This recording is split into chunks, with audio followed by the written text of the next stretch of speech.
Hi, everybody. Good morning. Welcome to our webinar this morning. It's Inside ISO 29119 with Jon Hagar. Hope you're all having a great day so far. Before we hear from Jon this morning, I'd like to share a little bit with you about the company and our house rules and who you're hearing from today. This webinar is presented by XBOSoft. We are a software testing firm. We were founded in 2006.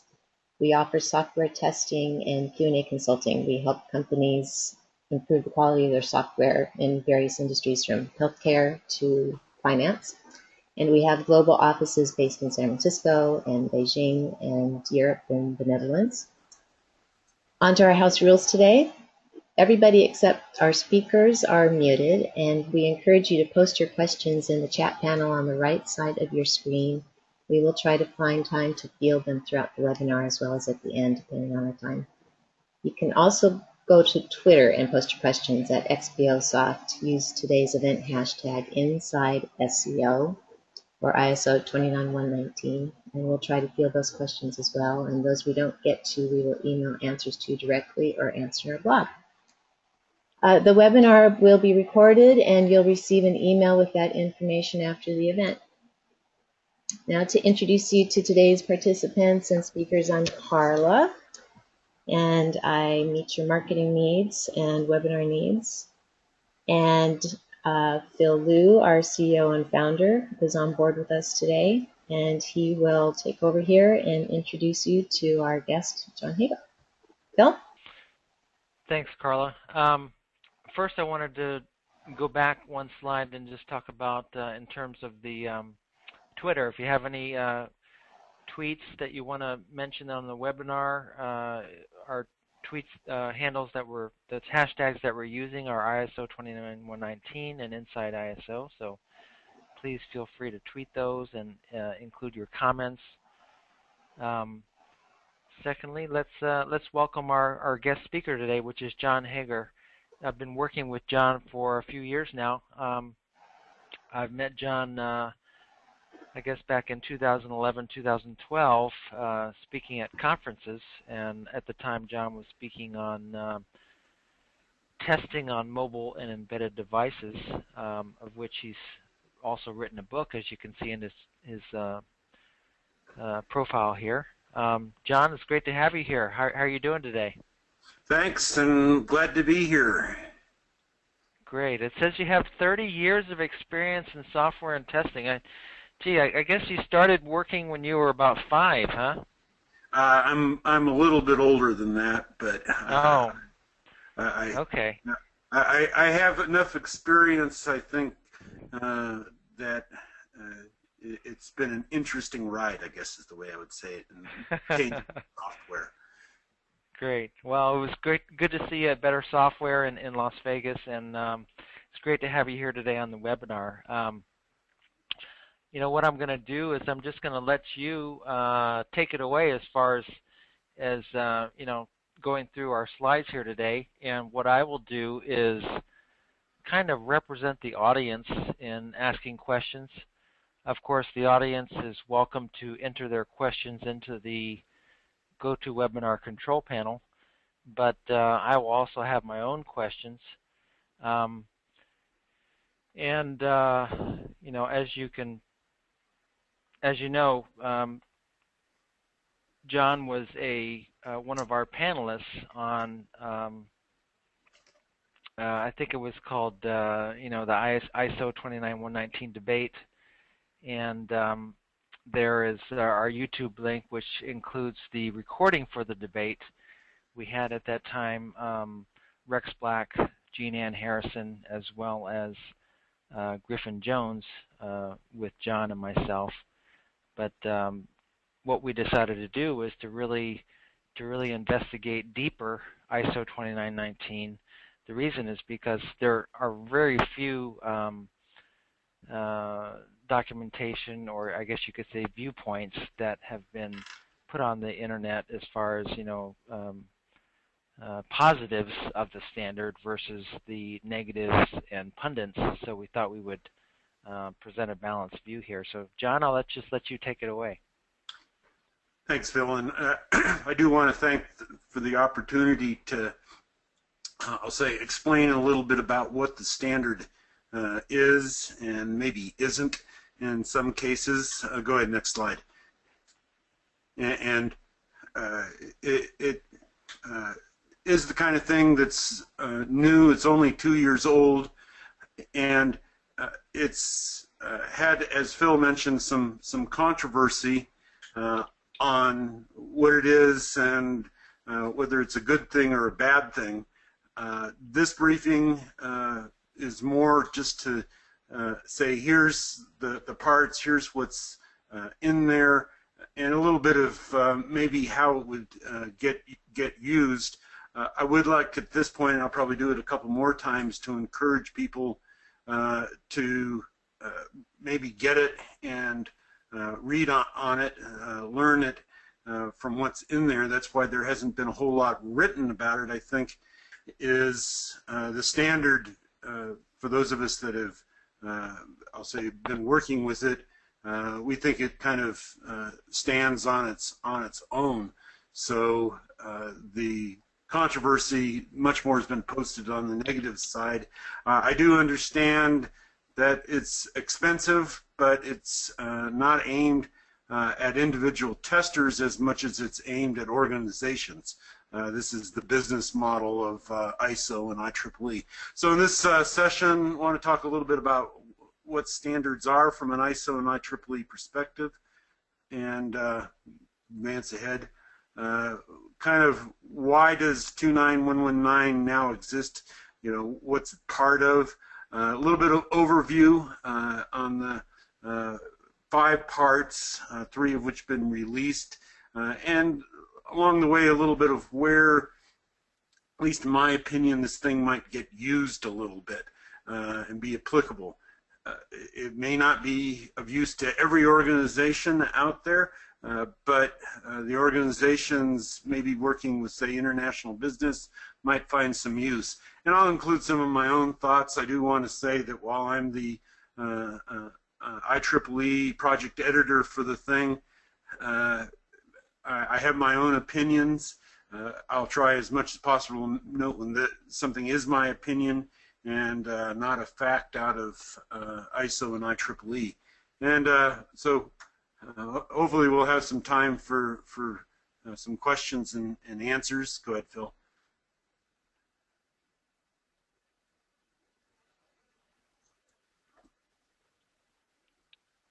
So as I said, I've been the editor.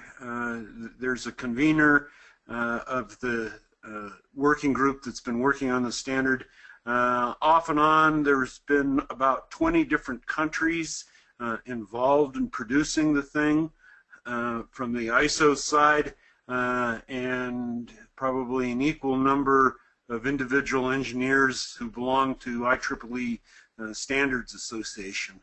So while not a large sampling of the world of software testing, it is nonetheless a sampling out of the ISO and IEEE community of people, all volunteers who worked on the thing for the last, now pushing 7 years, actually. And we follow the processes on how ISO and IEEE produce standards. It is representative of those organizations, following those organizations' call it business model and practices, which are on the IEEE side a professional organization, on the ISO side more aimed at companies and countries. And I'll say when I got involved with it, I did so at the request of a couple of organizations, including IEEE, that wanted a reasonable starting point for the standard.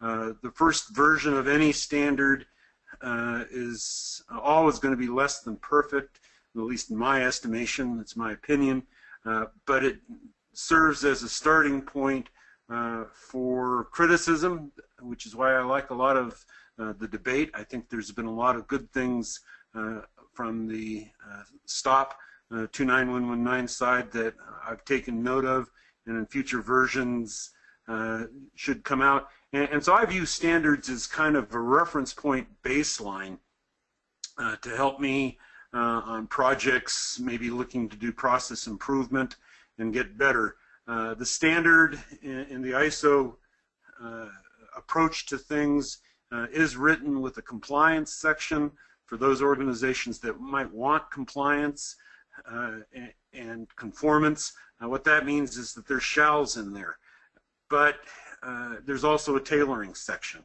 So while there's shalls, things can be tailored, and I would say still, like anything in software testing, a great deal of thought and thinking has to be applied with the thing, which is one of the concerns, is that people won't do that. But I think good testers always know context matters, and you gotta think through things. So let's go ahead. Yeah, so, John, one question I have for you. There are a couple bullet points here. One of them talks about countries as well as mixed relationship. So can you talk a little bit about some of the different countries that were involved, and possibly, share with us, possibly on a country basis, what the viewpoints and usage of the standard, how they feel about it? Sure. In terms of countries that were involved, certainly the United States, obviously, Canada. There were a couple South American countries that participated, Brazil, for example. There are about 4 or 5 European countries, England, Germany, France and Spain a little bit, and I think it was Denmark. And then there were a large number of Asian countries, India, China, Japan, Korea come to mind. Oh, and Malaysia. And there's a few others that I've probably forgotten. Basically, the countries supply representatives or a team of representatives to come in, both write parts, input to the document, review it, and then ultimately vote on it. There's a long production process there. In terms of countries, my experience thus far is that the Asian countries seem a little quicker to be interested in the thing and looking to adopt it. Some of the European countries would kind of come next. And then I'd characterize the U.S. and Canada as being a little more, I'll call it context-driven. In terms of companies involved, there's certainly a lot of, in the U.S., a lot of the big companies that do work in government areas and regulated areas have had some interest in the standard, and hence IEEE. The mixed relationships, I think some of us see the standard as being of use at certain times and places, but I've worked a lot of different places in my career, a lot of different projects. I wouldn't see it universally being applied to every software project out there. I think that's not the intent of the thing. But say for an international contract between maybe a company in the U.S. and a company, say, in India, it might provide quickly what some of us call a trading language. That's one of the problems I've had, is getting two different parties to understand that. And that might not be compliance per se, but used as a guideline. And okay, so when you say trading language, you mean possibly a common vocabulary? Yes. So that everybody's talking about the same thing. Yeah, common terms for concepts, approaches, techniques. We'll go through all those things, and this 29119 defines those things, and not that they're not needing change and new information over time as they get either proven or disproven, but it provides that beginning of a trading language which can then be tailored. So we can move ahead, I guess. Yeah, so, sure. And I think that some of the confusion is that people have believed that it's supposed to be applied universally to all projects and that it represents some kind of best practice. I specifically tried to avoid the words best in there. Sure. And one of the fought hard to get the tailoring in there. I just give you a warning here. I guess you probably know that Griffin Jones is here on the webinar, and one of the questions that's come up is trading language is actually a technical term, so you know, we need to be careful in using that term. You know, I think that you meant trading language to mean a common set of vocabulary, but it's possible that trading language also has other connotations that we also have to think about. And that's one of the problems we have in our industry, I'll say kind of as a whole, is that, and I've had this experience, I know Griffin has had it, is that when you come into a new project or a new company, you kind of have to know how they're using the terms. It's been pointed out to me that even the word test doesn't have a, I'll call it globally accepted by every single tester in the world definition. The standard offers up a definition of that. Would it agree with everybody's? No. Would trading language maybe be used different by Griffin someplace than I'm using it? Probably. So this is some things from ISO. I don't read all the charts here. Kind of goes with what I was just talking about. That I view it as a guideline and not compulsory unless somebody mandates it, either in a contract or as a regulatory thing. Now, I know a lot of companies have already discounted it and said they're not going to apply it at all.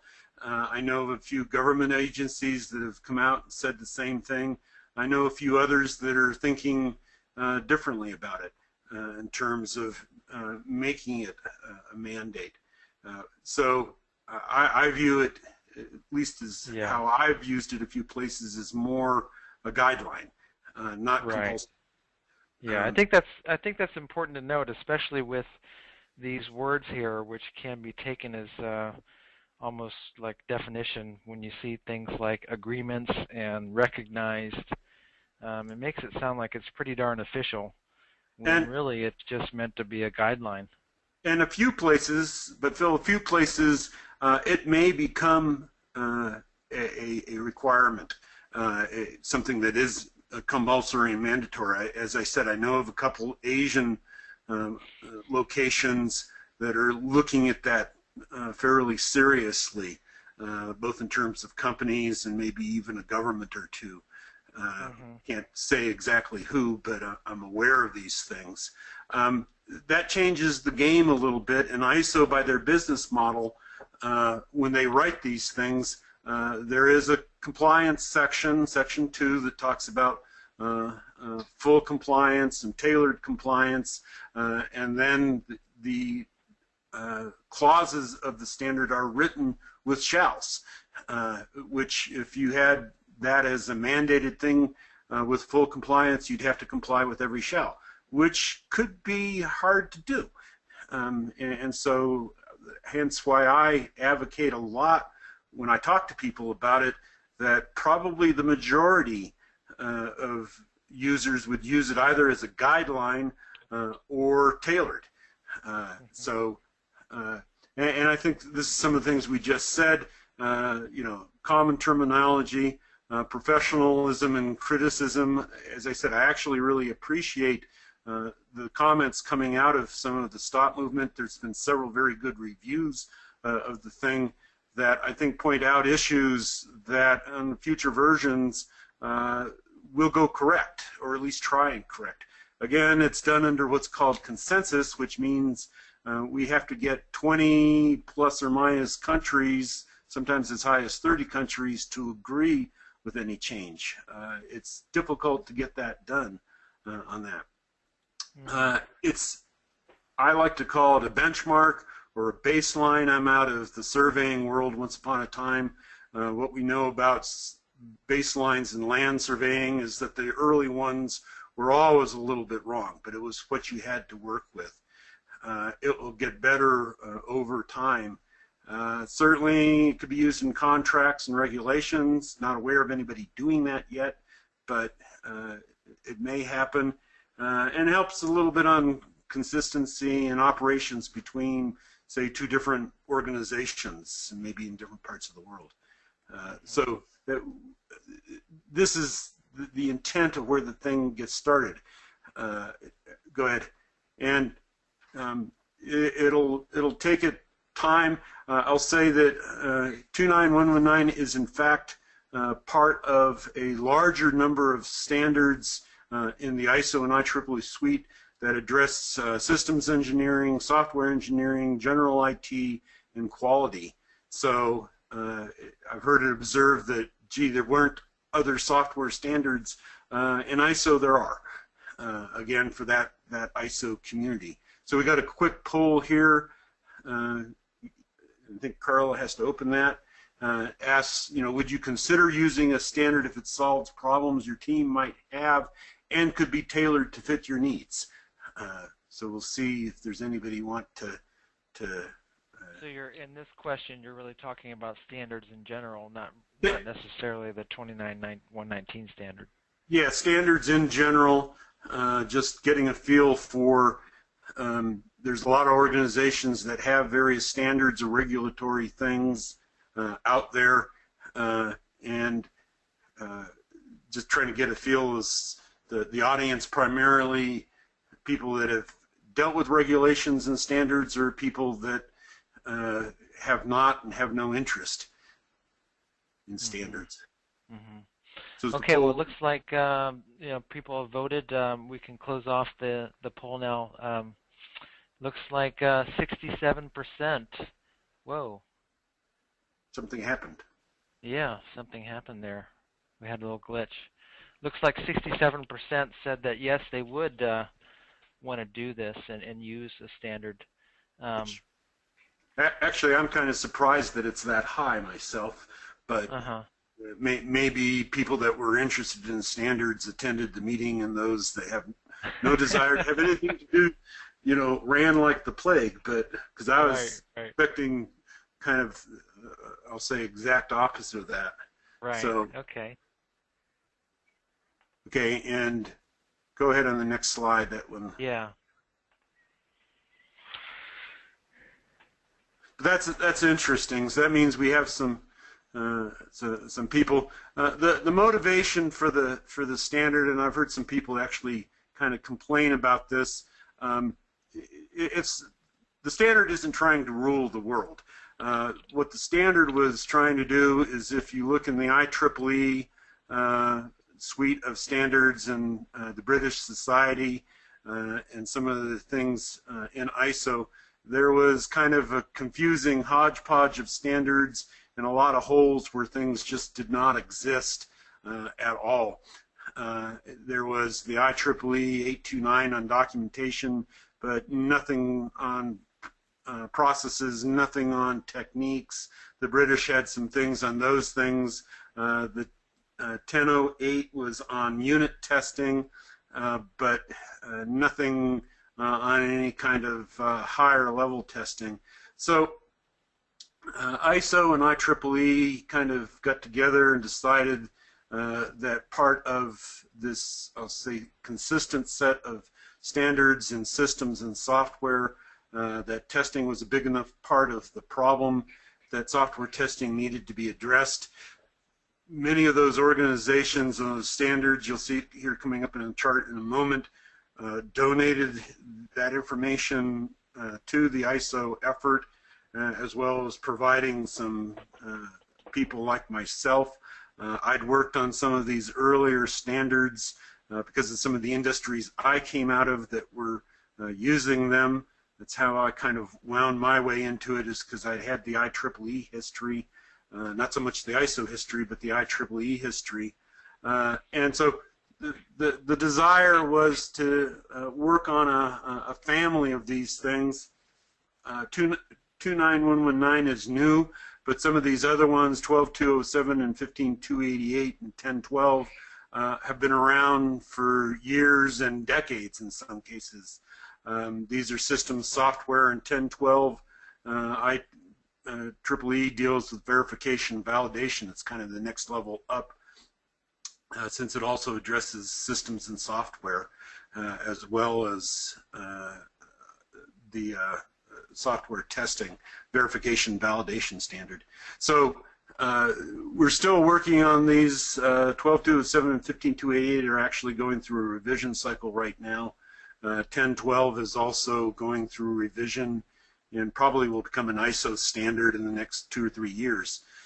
The idea is that over time, for those companies and organizations wanting a comprehensive suite of standards and systems and software, including now testing, that they'd have a go-to for these things. Go ahead. Yeah, I'd like to just go back to that country thing, you know, and I'm thinking about, you had mentioned that some of the countries were more pro-standard versus others, and I think when you think about those that are pro-standard, those countries or the representatives from those countries are really in countries that are really kind of just entering the, I guess you could say, software world and starting to develop software, where those that I guess you could say don't really support the standard are in countries that have been developing software and testing software for a long time. Yeah, they've got a maturity level going on there, you know, where they've got, in some cases, their own ways of doing things. Sure. And, you know, when you're a little more mature, you're kind of like, well, gee, why would I, you know, need something that might take me a step back? Sure. No reason to read the book if you know it already. But I guess the thing that, let's see, I guess I'll just let you keep going. I don't want to talk too much and steal the show here, John, but standardization bodies, why don't you talk about this a little bit? So many. And that's kind of the main message of this slide, is as much as some of us, you know, I'll say dislike them, they're a bunch, both in the U.S. and Europe. I think those, as you were kind of pointing out just a minute ago, Phil, there's a maturity issue in places like in Europe and North America because they've been doing software. You have areas like NASA that I've worked with and DoD that I've worked with that have existing standards for many, many years. You have something like the FAA with airplanes that has very rigorous software testing standards.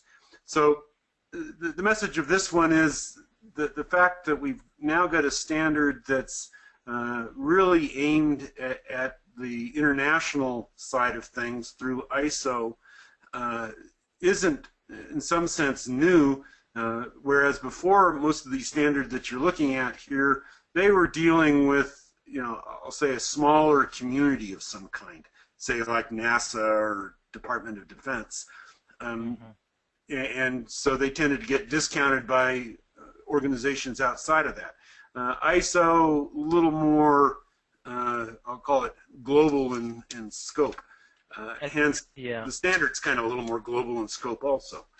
I think the fear, though, John, is that this standard will be used as kind of like a gate for a rite of passage to do work or to get in the door. It's kind of like the SAT score for college. And you know, what do you have to say about that? You know, you're asking me to predict the future, and you know, that's always risky business. If I was really good at predicting the future, I'd be in the stock market better than I am.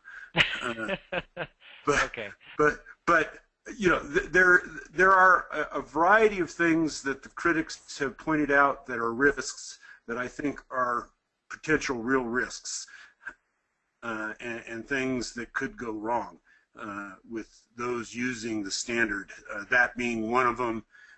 And so I think my answer is, again, just like with any technology that's out there, the technology can be subject to abuse. As responsible engineers and testers, I think a big part of our job becomes to educate the managers and the customers about I'll say both the good and the bad, and try and make it so that maybe some of the good things come to pass, and some of those things of like a gate or a quality sticker of meat, that really doesn't mean anything, that doesn't happen. But we'll see. So basic structure here, we're going to go through a series of charts that kind of pictures to show what's in the standard. They're big standards, 200 pages plus or minus in the 5 parts that you see. What you're looking at here in some of the other colored boxes besides the yellow boxes are where some of the other standards either provided, I'll call it a flow down of requirements into 29119, or in the cases of some of the boxes with the red highlighting around them, or no box around it, actually provided the starting point of information, if you will. Part 1 up there at the top is kind of the introductory section. It's concept and vocabulary.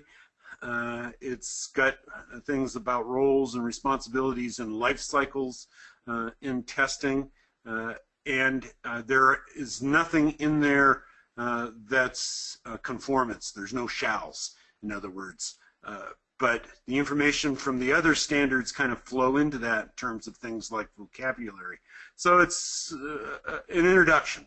Part 2, right down below that, is kind of in the center. Part 2 is the process set of clauses.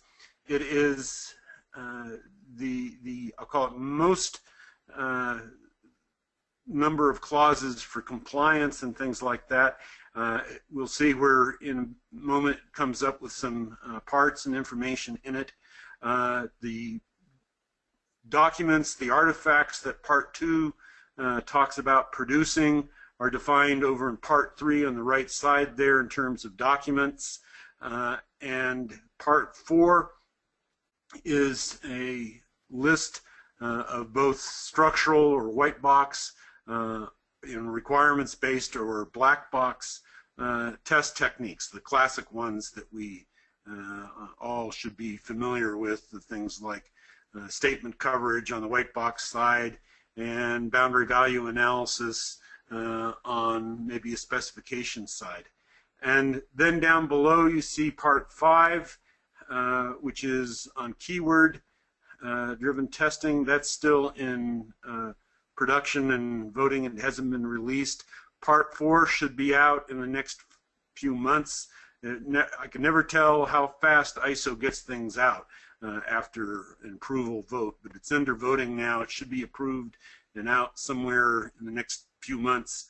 And then there's an assessment model that ISO has on how to use the thing to do assessments on organizations, which is separate from 29119. It's part of a whole series of assessment models. So that's the overall structure. Go ahead, Phil. One question, regarding the, first of all, parts 4 and 5 are not published yet, and they're in draft form.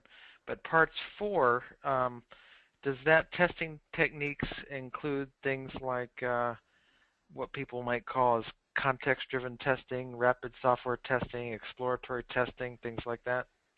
I'll say not yet. The criteria that we used for the first version of this thing is that particularly the techniques and approaches were all much more historic in nature. There was some of us that pushed hard to get things, say like some of the exploratory testing things in there. It just did not pass votes. The direction that we are headed, and this is opinion and I can't guarantee it because it's not been approved by anybody, is that just as with the keyword driven testing, there will probably be some other parts, 6, 7, and 8, that would address some of those other areas. And those would have to be approved by ISO and IEEE to get produced. and I personally think they need to come along because right at the moment, a lot of these things are pretty historic in nature, and current things like exploratory testing, which I realize has been around for a while, but not enough for the ISO folks, or things like DevOps approaches, not in there. So they might be ultimately technical reports or other parts, and those are in discussion now. Okay, yeah, I'm curious about that, as well as Part 5, keyword-driven testing, which to me means a type of automated testing, and to me that's also a testing technique. So it seems like Part 5 would really be a chapter or a subchapter within Part 4. But and we, I don't know. Yeah, we kind of talked about that, but the things get too large, and hence they have the layering approach where these other concepts would become a part or a technical report, supplemental to say something like 4. Yeah, okay. That was just a kind of a comment Good question. I'll let question. you keep going and talk about concepts and vocabulary. Yep, good. So Part 1, this is the information that's in there. There's a section on definitions, a thing on software testing concepts, which includes some of the things you were just mentioning, but it's only mentioned at kind of a high level, Phil, and it doesn't go into any kind of process or details on that, but it acknowledges those kinds of things. Then some things on how testing fits inside of different life cycle models, and an appendix on roles and responsibilities, and a series of appendices on things like metrics and some examples and a bibliography. So it's intended to be the starting point. At this point, we'll say that the overall approach of Part 1 and 2 certainly is that of a risk-based testing approach. And things like a keyword automated approach based would be more in the Part 5. Some of us are talking about a model-based testing approach. That may be a Part 6, and other things may come along too as more of the context and exploratory stuff, which I'm a big fan of, get involved. The Part 2 structure, there's a set of processes for the organization. So again, this is aimed potentially for some larger companies that would have an overall organization of maybe tens or maybe even hundreds of test projects underneath it. It talks about an organizational set of processes that need to be in place. Then there's the test management processes. This is how a test lead or a test manager would guide things. And then the dynamic testing process, that's test execution. I won't go into the history of why it's called dynamic, but there's some reason for that, because there may be a standard someday on reviews and static analysis. Next chart.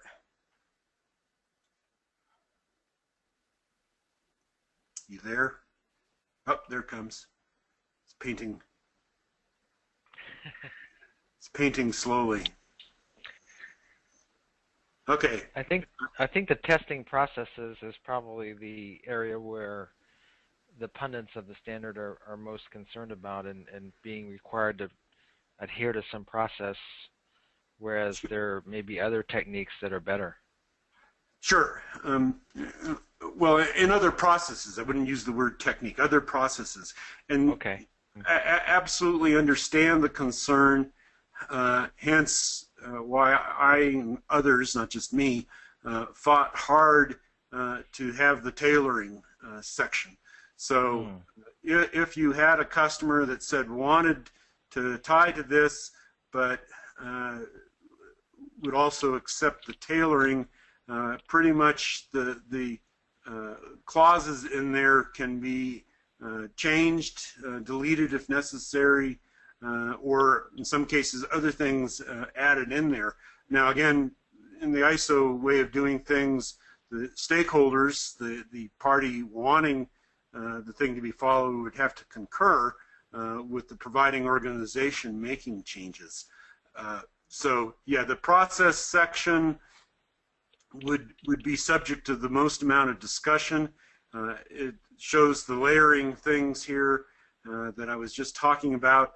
There is flow of information shown back and forth, where you have things, say, like a organizational test strategy flowing down into a project test plan that would have to be produced.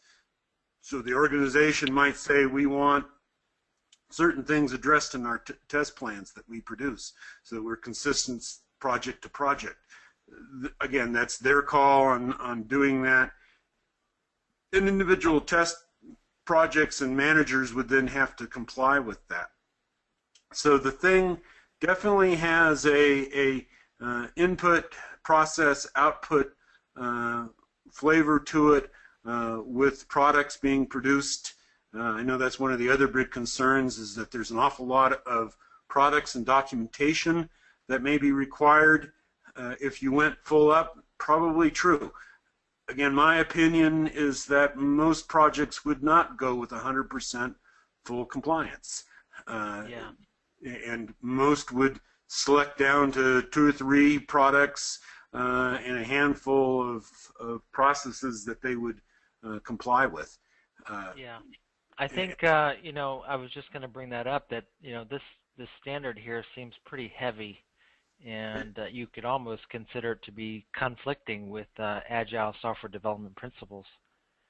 And certainly, to be agile would require huge amounts of tailoring. But I've been on agile projects that were in the life-critical area that required a little bit more, I'll call it documentation, say, than your typical project. So why don't we move ahead? Sure. But yeah, but key for me in this, in terms of a takeaway, is the thing can be changed.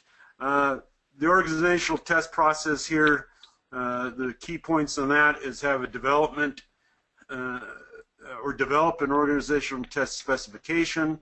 You then, as an organization, this would be maybe at a vice president and director level, there would be monitor control to look at all the projects down below that.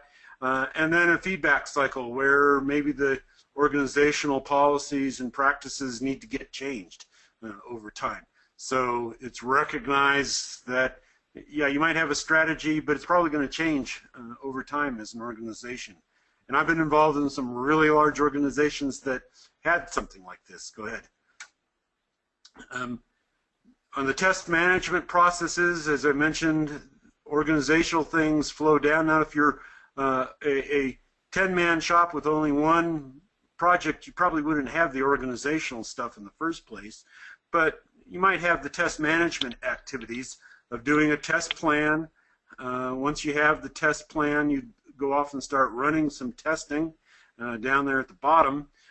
You would have a monitor and control function, normal management set of activities there to see how the tests are going, see if things are progressing to plan.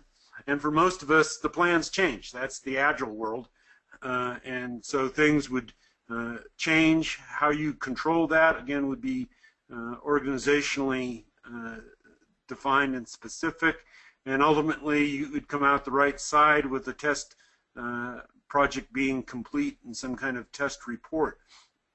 So at the bottom there has some test management processes that function and some dynamic test activities. Go ahead. We'll look at these. I'm just wondering if somehow the standard could be made to be agile compatible, I guess you could say.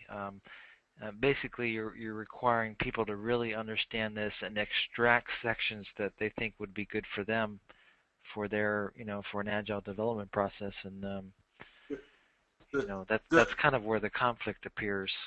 Yeah, the part 2 provides some, I'll say, examples of doing that.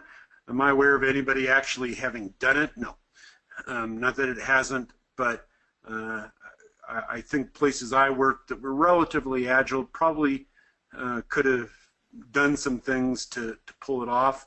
but it would have been highly tailored. So the overall planning process here starts out with understand the context, organize a test plan, development activity. Here's where the risk-based stuff first appears. Identify and estimate risks, with analyze the risks, and then identify some risk treatment approaches, which might be testing, might be something else. But as I said, it is a risk-based approach. From that, design a test strategy. Coming out of that, on the far right side, the management folks would determine staffing and scheduling needs, actually produce a test plan document, get consensus on the test plan, which means stakeholders, maybe at a corporate level or a customer, would have to say, yep, your test plans are good, and then the test plan is published.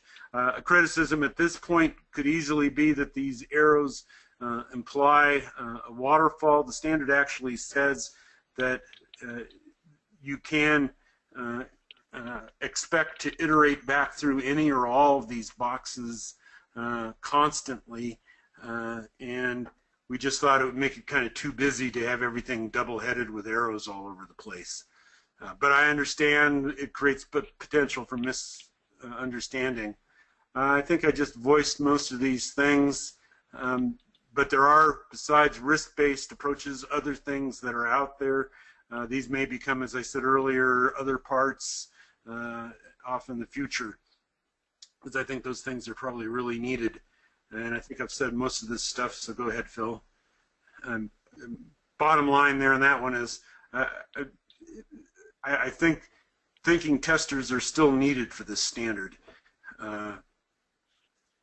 even though there may be tempting to do without. The test monitor control process, once you have the test plan set up, you have some measures. You monitor those measures.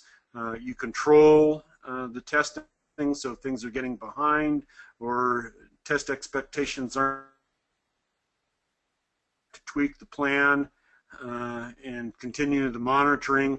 That information may go to a report up there on the upper side. Places I worked as a test manager, I did weekly reports to my person I reported to, and then I did monthly reports to a corporate organization. And that was an ongoing management activity that I did as a test manager. Go ahead. And can be as simple as maybe in an agile team, just looking at the backlog in my mind. The dynamic test process, you can substitute the word test execution here. You have inside of the green box there, test design and implementation into a test specification document. You set up the test environment down below. You go execute the test. You look at your results. If the test met expectations, no action, but if you find an incident, some kind of error or something wrong, there's an error reporting and incident management process. And again, this thing is intended really to be iterative, back and forth through that. I think it might be applicable to even an unscripted set of tests. I realize a lot of people would argue with me on that, but it might work. That's interesting that the standard has those vocabulary of incident and issue. Many people would just call those defects, but there is a difference. Are those kind of things defined in the standard? A little bit. They're defined, and then also there's a pointer off to, there's I think it's an IEEE actually standard on error reporting and things like that. And the reason we selected that different is you could have a problem in your test environment or your test, which isn't an error in the software under test at all, right? So right. At first you don't know that. That's why we distinguished those. The test documents, and this is another one that's got some criticism that, gee, to do this you'd be producing 15 or 20 different documents. Again, I think most projects would not do but a handful of these and tailor things down. You go ahead to the next chart because it shows the documents that are defined. This did come out of the old IEEE world. There is a mapping in the appendices to the old IEEE standard and some other standards out there. You see things at the organizational and policy and strategy, things on test planning and completion reports, and then the lower level things of detailed test plans, test specifications, which some people might call a test procedure, the test results, the issues anomaly report, and then a variety of reports coming out of things.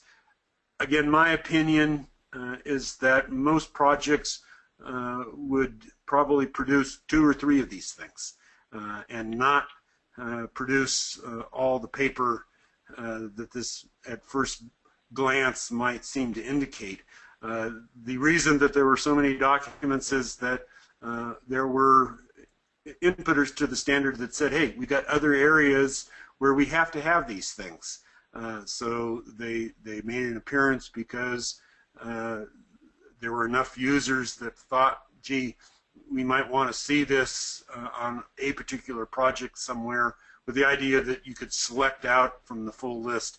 What's in there is both an outline and description of what goes in there, and then there's a whole big appendices of examples on it actually. Well, that's pretty interesting because there's looks like there's about 11 items here, and you just said that a typical project may use 2 to 3, and that's the fear, is that the other 9 would be mandatory if you wanted to comply. And so certainly, that's where most of the fears come from. Right, certainly full conformance. If somebody came along and said it's absolutely got to be total full conformance, first off, I would fight that statement. But sure, full conformance would require all these things. But my belief is most people should tailor. And the other things were put in so that people could pick and choose. Techniques, I know we're running short on time here. Techniques hopefully will be out this year. The voting is wrapping up. Last I knew, everything was looking pretty good. That once the votes are completed, there may be a few tweaks, and then it goes through a production process at both ISO and IEEE before it makes it out onto the street. So I can't give you an exact date because I don't control those editors. But the part 4 is a list of techniques, both in the functional specification side, the black box, as it's also known, and the structural white box. These are the classic ones that have been talked about, even going back to Glenford Meyer's books, and other ones that were felt to be well enough documented in the literature that they could make it in here. We realize and understand that not every idea, not any of the, I'll say, newer ideas made it in there. There was a lot of discussion in the working group on that. There was a feeling that for the first version, we didn't want to have everything that was, I'll call it, latest and greatest and new until there's enough, I'll call it, evidence and literature to make it into a standard. There's, along with each standard, or not each standard, each technique, there's the description of how to do the technique from a design standpoint, and then metrics to support it on there. And will it expand in the future? I would fully expect it to do that. And you don't have to use every technique, just like you don't have to use every single document. Again, a project would pick and choose the techniques that they want to see used. Part 5, I have the least amount of information on because it's still under active editing and writing. It's gone through a couple review voting cycles. It lists keyword concepts, where keywords could be applicable. It's got a fair amount of information on how one would interface keywords to automation things. Phil, you're right. It in some cases presumes automation, though it doesn't require it. And then a basic approach for the keyword implementation. It's primarily aimed at projects looking to start up with keyword testing, and then vendors of keyword tools is the aim of the thing. So there are some shall statements in this one. There are some compliance things. Oh, I forgot on part 4, the compliance is strictly on each individual technique, but not all techniques. I kind of implied that, but I thought I should state that. So go ahead, Phil, next chart here.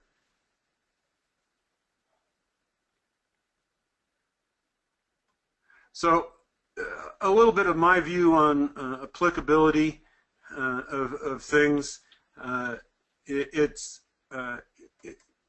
People have worried about the word any, say it can be used in any project, substituting the word all projects. I don't think it was ever intended to be all.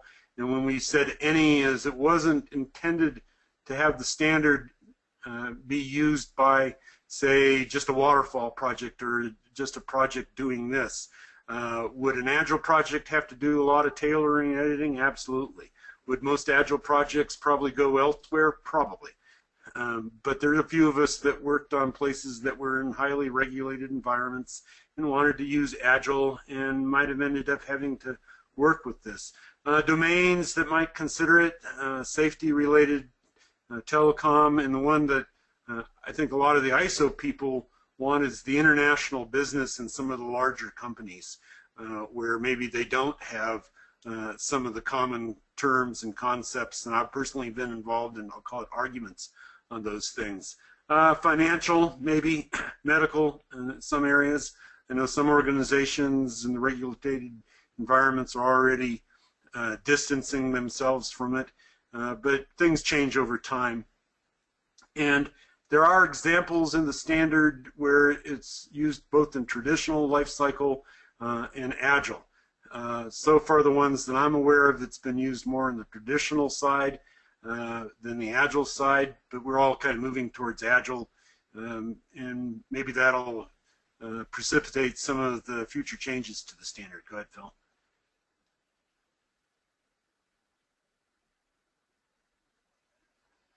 And I do encourage people to look the standard over, consider it.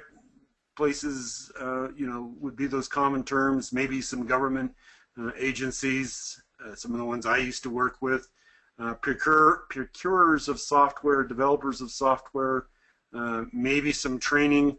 I've been trying to encourage some of the university researcher types to come along and do some research, both on the pro side and the con side. I'm a big believer that a standard like this kind of has to be subjected to, I'll call it the scientific method. We put out basically a standard that amounts to a hypothesis that this is a good way to do things, not the best, but a way to do things. I think it has to be scrutinized. It has to be proven. Data has to be gathered. So I've been encouraging some university people to research that and show what's good and what's wrong and what needs to be updated. Vendors of tools, maybe some accreditation types of things. And again, certainly people doing international business might find this of use. Go ahead, Phil.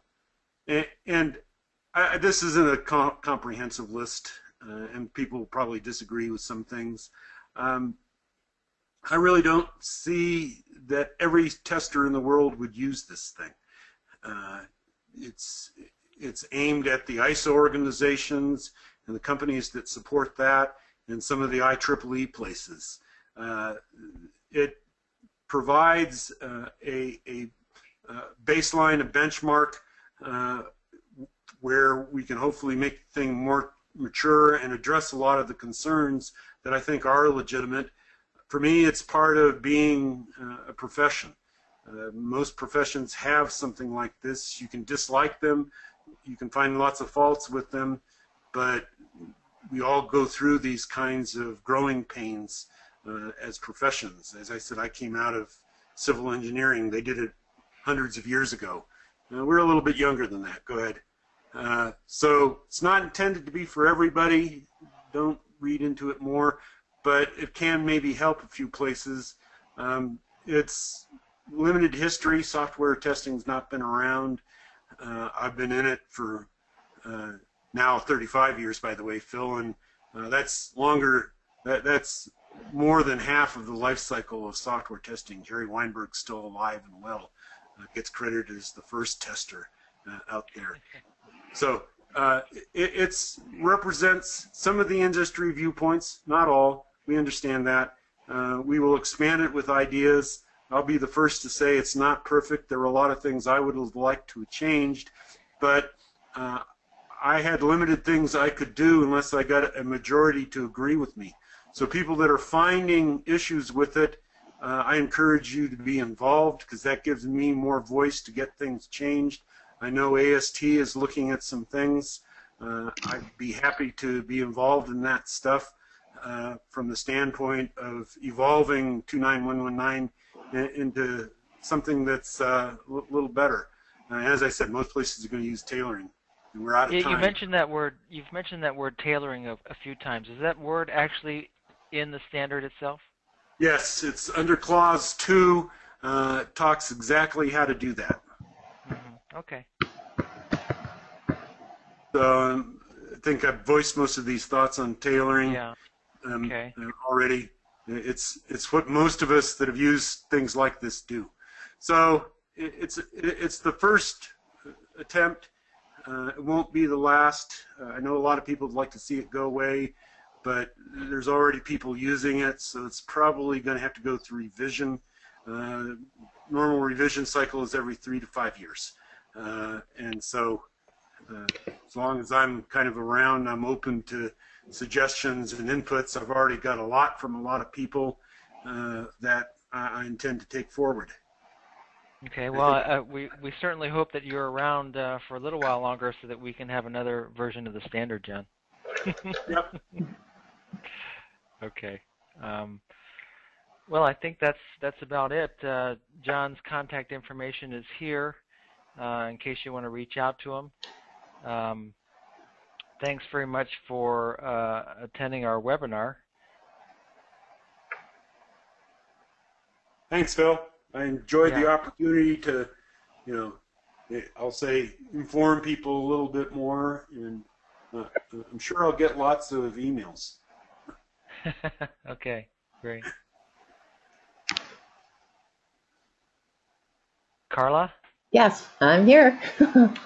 Thanks, Phil. Thanks, everybody. Thanks so much, John, for a really informative session today. We had a couple questions roll in just at the end, so we'll be sure to get those answered on our blog. And if any other questions come up, feel free to direct those to us at services@xbosoft.com or via Twitter.